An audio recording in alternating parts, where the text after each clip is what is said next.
खुलुमबाय आं उदांस्रि मुसाहारि बडलेण्ड बुब्लिनि जानानै बयखौबो बरायना लाबाय।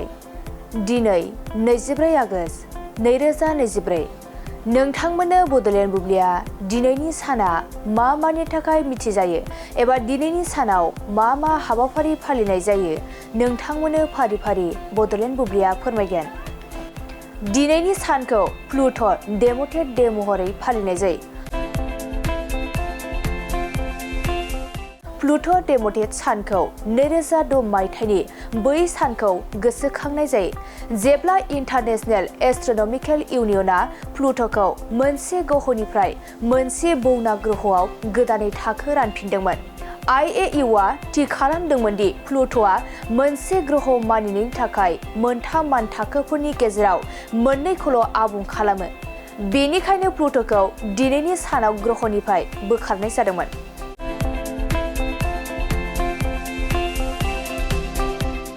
बेनि अनगायैबो दिनैनि सानखौ इन्टारनेशनेल स्ट्रेन्ज मिउजिक डे,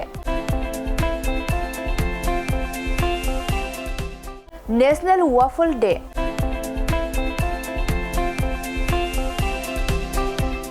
आरो इन्टारनेशनेल कस्प्ले डे महरै फालिनाय जायो।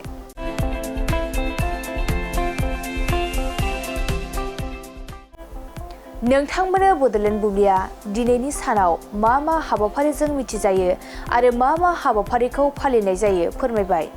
गोजोन्थों। मोनसे फोसावथाय नोंथांमोननि ओनसोलाव सोरबाफोर ड्राग्स एबा फेग्रा मुवाजों नाख्रेबजानानै थानाय सुबुं दं नामा?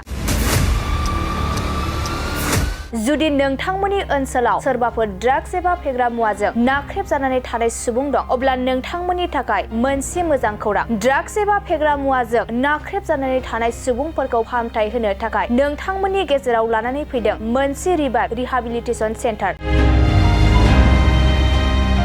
जुदि नोंथांनि नखराव आरो नोंथांनि ओनसोलाव सोरबाफोर ड्राग्स एबा फेग्रा मुवाजों नाख्रेबजानानै दं अब्ला नोंथाङा रिभाइभ रिहाबिलिटेसन सेन्टाराव फाहामथाय होफैनो हागोन। मंगलदै सेनं बामुनपारा दरंआव थानाय रिभाइभ रिहाबिलिटेसन सेन्टाराव नोंथाङा ड्राग्स एबा फेग्रा मुवाजों गोदोसोनानै थानाय सुबुंफोरखौ फाहामथाय होफैनो हागोन। नोंथाङा नोंथांनि ओनसोलनि फेग्रा मुवाजों गोदोनानै थानाय सुबुंफोरखौ बे रिभाइभ रिहाबिलिटेसन सेन्टाराव फाहामथाय होनानै सासे राफोद आरो मोजां सुबुं खालामनो हागोन। गोबां बाथ्रा मिथिबावनो थाखाय नोंथाङा 9859262926 60030927706 नैबे होनाय जानबुं नम्बराव खौरां लानो हागोन।